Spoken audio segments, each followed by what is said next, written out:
بسم الله الرحمن الرحيم. الحمد لله رب العالمين، وأصلي وأسلم على نبينا محمد وعلى آله وصحبه أجمعين. السلام عليكم ورحمة الله وبركاته. وأسأل الله سبحانه وتعالى بمنه وكرمه كما جمعنا وإياكم في هذا الجامع المبارك أن يجمعنا وإياكم وآبائنا وأمهاتنا ومن له حق علينا من إخواننا المسلمين وولاة أمرنا ومن بنى هذا الجامع وتسبب فيه وسعى فيه أن يجمعنا جميعا في الفردوس الأعلى من الجنة. أحبتي في الله، مجالس الذكر يحبها الله ويحبها رسوله صلى الله عليه وسلم، وما اجتمع قوم في بيت من بيوت الله يتلون كتاب الله ويتدارسونه بينهم إلا نزلت عليهم السكينة وغشيتهم الرحمة وحفتهم الملائكة وذكرهم الله في من عنده. في حديث أبي هريرة رضي الله عنه متفق عليه أن لله ملائكة فضلا غير كتاب الناس يلتمسون حلق الذكر، فإذا وجد مكان يذكر فيه الله تراصت الملائكة حتى تصل إلى السماء الدنيا، ويجري بينه وبين الله خطاب والله أعلم بهذا على ما اجتمع هؤلاء. فتقول الملائكة: اجتمعوا يذكرونك ويحمدونك ويمجدونك، فيقول الله: هل رأوني؟ قالوا: لا يا ربي. قال: ماذا لو رأوني؟ قالوا: لو رأوك لازدادوا لك ذكرا وتحميدا وتمجيدا. قال: وماذا يسألون؟ قالوا: يسألونك الجنة. قال: هل رأوا جنتي؟ قالوا: لا يا رب. قال: ماذا لو رأوا الجنة؟ قالوا: لو فعلوا ما يدخلهم إياها. قال: ومما يستجيرون؟ قال: يستجيرون من النار. هل رأوا ناري؟ قالوا: لا يا ربي. قال: ماذا لو رأوا النار؟ قال: لو رأوا النار لفعلوا ما يبعدهم عنها. ثم يقول الله سبحانه وتعالى: أشهدكم أني قد غفرت لهم. فقال ملك من الملائكة: إن فيهم فلان إنما جاء لحاجة. قال: وله غفرت، هم القوم لا يشقى بهم جليسهم. متفق عليه. فأي نعمة وأي إكرام لنا أن نجتمع في دقائق فيغفر لنا، ويحبنا الله سبحانه وتعالى، فلذلك احمدوا الله على هذه النعمة. نعم، حاسبوا أنفسكم قبل أن تحاسبوا، وهذه حقيقة يجب أن نتذكرها دائما، ليس في نهاية عام. يقول الله سبحانه وتعالى: وتلك الأيام نداولها بين الناس وليعلم الله الذين آمنوا ويتخذ منكم شهداء والله لا يحب الظالمين. لعلي أن أقف مع وليتخذ منكم شهداء. الشهداء هؤلاء يا إخواني ذكرهم الله سبحانه وتعالى هنا في هذا الموطن، ومع تداول السنين والأيام، وإن كنا نعيش في الآن تصارع زمن، كما قال النبي صلى الله عليه وسلم: يأتي زمان على الناس السنة كأنها شهر، والشهر كأنه جمعة، والجمعة كأنها يوم، واليوم كأنه ظلة من الراحة والطمأنينة والحياة المطمئنة في البيوت والأرزاق والأنعام. أصبح لنا نحس يدخل عام ويخرج عام. لكن لماذا ذكر هنا الشهداء؟ لكي يتذكر الإنسان أن عليه شهداء ومراقبين يجعله يحاسب نفسه. أحبتي بالله، أول شهيد علينا يا إخواني الله سبحانه وتعالى، وكفى بالله شهيدا يعلم خائنة الأعين وما تخفي الصدور. أينما يكون من نجوى ثلاثة إلا هو رابعهم، ولا خمسة إلا هو سادسهم، ولا أدنى من ذلك ولا أكثر إلا هو معهم أينما كانوا. قل أكلها الذئب؟ قال: أين الله؟ قال: امرأة ليزني بها؟ قالت: لا. قال: لا يرانا إلا الكوكب. قالت: أين مكوكب هذا الكوكب؟ فعندما نستحضر رقابة الله سبحانه وتعالى، وأنه مطلع علينا وعالم بسرنا وعلانيتنا، وأن الله سبحانه وتعالى قادر أن ينتقم من العاصي ولكن يمهل، فيتذكر الإنسان أنه مراقب في كل لحظة. ولذلك لما سئل أحد العوام عن التقوى قال بلغة عامية: كيف بك مع الناس وكيف بك إذا كنت لوحدك في خلوة. فهنا يراقب الإنسان أن الله سبحانه وتعالى شهيد، وأنه مطلع، وأنه عالم بالسر وما يخفى، وعنده مفاتح الغيب لا يعلمها إلا هو، ويعلم ما في البر والبحر، وما تسقط من ورقة إلا يعلمها، ولا حبة في ظلمات الأرض ولا رطب ولا يابس إلا في كتاب مبين. فلذلك لما نستحضر رقابة الله وعظمة الله وشهادة الله وكفى بالله شهيدا. الشاهد الآخر يا إخواني لا نغفل، قال تعالى والملائكة يشهدون. ما معنى شهادة الملائكة يا إخواني؟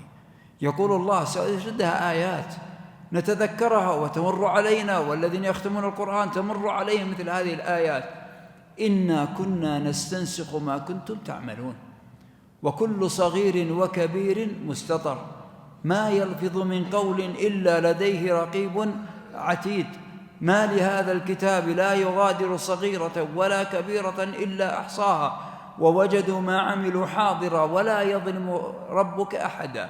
فإذا تذكرنا أن هناك من يكتب ويسجل علينا، إنا كنا نستنسخ ما كنتم تعملون، ولذلك يأتي يوم القيامة ما لهذا الكتاب لا يغادر صغيرة ولا كبيرة إلا أحصاها ووجدوا ما عملوا حاضرا ولا يظلم ربك أحدا والملائكة يشهدون. إذن تذكر كل كلمة وكل فعل وكل عمل تقوله وتفعله فإنه مسجل عند الله سبحانه وتعالى. الأمر الثالث من الشهداء النبي صلى الله عليه وسلم شهيد علينا.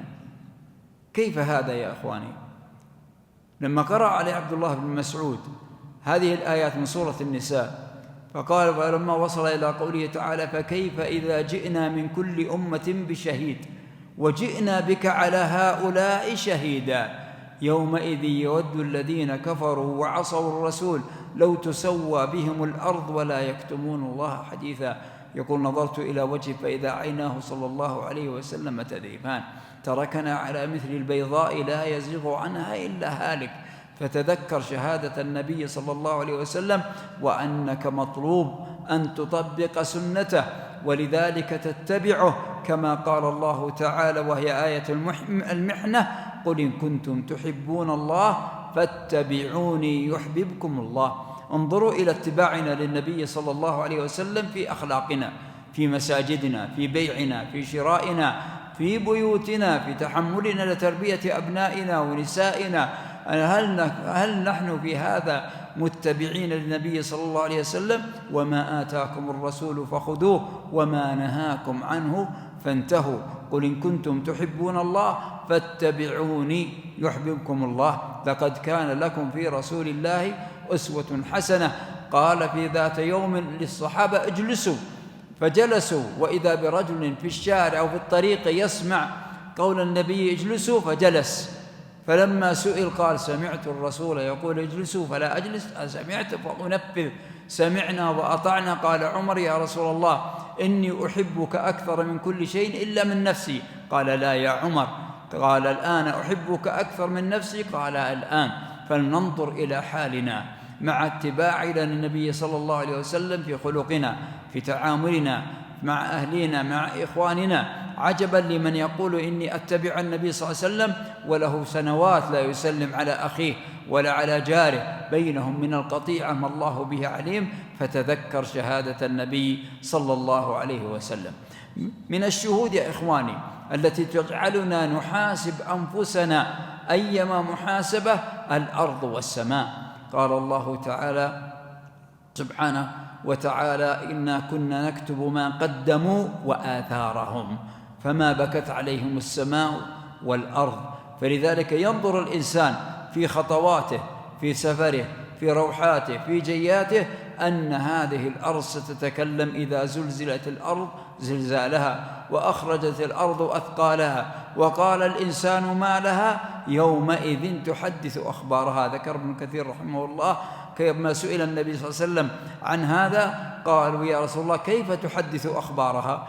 قال تقول الأرض يوم القيامة عمل علي ابن آدم كذا وكذا وكذا في يوم كذا وكذا فانتبه يا رعاك الله. يونس عليه السلام لما قال سبحانك إني كنت من الظالمين صعدت إلى السماء قالت هنالك صوت معروف لكن ما ندري ومكانه إليه يصعد الكلم الطيب والعمل الصالح يرفعه فلا يرفع لسماء إلا ما يرضي الله ولا تخطو على أرض إلا ما يرضي الله سبحانه وتعالى. أيضا يا إخواني، والهدى الذي انخدع فيه بعض الناس هداهم الله، وأنه يغفل عن الجليس الذي يجالسه. فانتبه لهذا الجليس: الأخلاء يومئذ بعضهم لبعض عدو إلا المتقين. مر بجنازة والنبي صلى الله عليه وسلم مع الصحابة، فأثني على صاحبها خيرا، فقال عليه الصلاة والسلام: وجبت. ومر بجنازة أخرى ولم يثنى على صاحبها بخير، فقال عليه الصلاة والسلام: وجبت. قيل: يا رسول الله ما وجبت؟ قال: الأولى أثنيتم عليها خيرا فوجبت لها الجنة، والأخرى لم تثنوا عليها خيرا فوجبت لها النار، أنتم شهود الله في أرضه. فاختر جليسا يعينك على طاعة الله.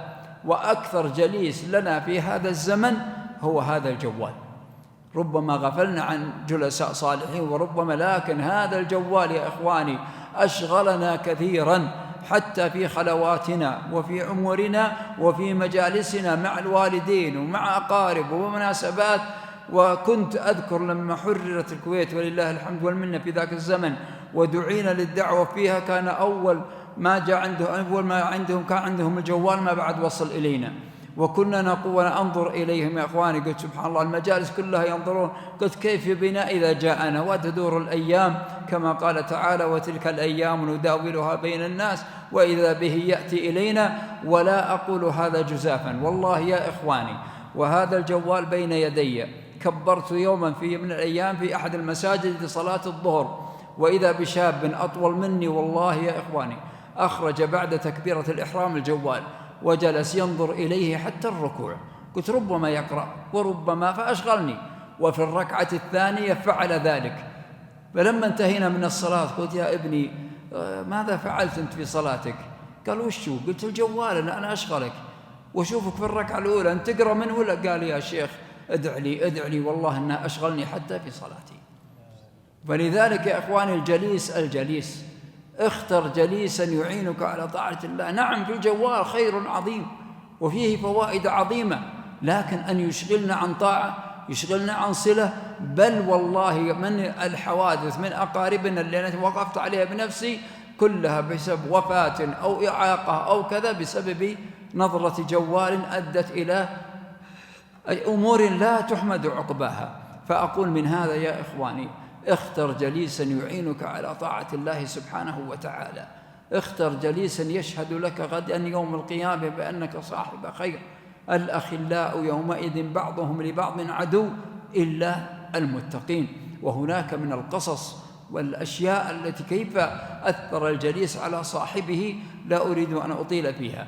الشاهد الأخير يا إخواني لأختم كلامي، وجعلته في الأخير لأن الإنسان ربما يقول: كل ما ذكرت من الشهداء لا أريدهم. وهذا حصل يا أخواني. ضحك النبي صلى الله عليه وسلم ذات يوم مع بعض الصحابة، قالوا: ما أضحكك يا رسول الله؟ قال: أضحك من مجادلة العبد ربه يوم القيامة، يقول: يا رب لا أريد إلا شاهدا من نفسي. يظن أنه بعض ما حصل في بعض الأمور، من يحلفون، من يشهدون، من يزورون، من في الدنيا، وتنطلي بعض مثل الأمور هذه، يظن أنه يوم القيامة ستنطلي، يقول: لا أريد إلا شاهدا من نفسي. فقال الله سبحانه وتعالى: اليوم نختم على أفواههم وتكلمنا أيديهم وتشهد أرجلهم بما كانوا يكسبون. وقالوا لجلودهم: لما شهدتم علينا؟ هذا الشاهد، لما شهدتم علينا؟ قالوا: أنطقنا الله الذي أنطق كل شيء. أنطقنا الله. غدا اليد والرجل والعين والجوارح تتكلم. وقالوا لجلودهم: لما شهدتم؟ لما فضحتونا؟ لما؟ قالوا: أنطقنا الله الذي أنطق كل شيء. فأين المفر عندما تشهد عليك جوارحك؟ فلنتق الله أحبتي في الله، ولنحاسب أنفسنا مع هؤلاء الأشهاد لكي نظفر غدا بفوز من الله سبحانه وتعالى، ونكون عندما نحاسب أنفسنا ونستدرج أنفسنا ونرجع إلى الله سبحانه وتعالى يكون الإنسان سليما بإذن الله سبحانه وتعالى. ويكسب هذه الآية وأختم بها. قال الله تعالى: إن الذين قالوا ربنا الله ثم استقاموا تتنزل عليهم الملائكة ألا تخافوا ولا تحزنوا وأبشروا بالجنة التي كنتم توعدون نحن أولياؤكم في الحياة الدنيا وفي الآخرة ولكم فيها ما تشتهي أنفسكم ولكم فيها ما تدعون. أسأل الله أن يجعل في هذا العام داخل عام خير وعزة للإسلام والمسلمين، وأن يوفقنا وإياكم لمراجعة أنفسنا والتوبة والندم على ما مضى، وأن نستبشر بقول الله تعالى: إلا من تاب وآمن وعمل عملا صالحا فأولئك يبدل الله سيئاتهم حسنات، فأنت الحكم وأنت أدرى بحالك يوم تأتي كل نفس تجادل عن نفسها. اللهم وفقنا لمرضاتك، اللهم اغفر لآبائنا وأمهاتنا وأصلح نياتنا وذرياتنا وأصلح أحوال المسلمين في كل مكان. اللهم وفق ولاة أمرنا لما تحب وترضى، وخذ بناصيتهم للبر والتقوى، واجزهم عنا وعن الإسلام خير الجزاء. اللهم وفقهم لهداك واجعل عملهم في رضاك يا ذا الجلال والإكرام. كما أسأله أن يصلح لنا ولكم النية والذرية، وأن يقال لنا بعد ذلك: انصرفوا مغفور لكم قد بدلت سيئاتكم حسنات. جزاكم الله خيرا على مكتكم، وجزاكم الله خيرا على استماعكم، وأسأل الله ألا يحرمنا وإياكم فضله. والله أعلم، وصلى الله وسلم على نبينا محمد. جمعية الدعوة والإرشاد وتوعية الجاليات بأبها، بالدعوة نحيا.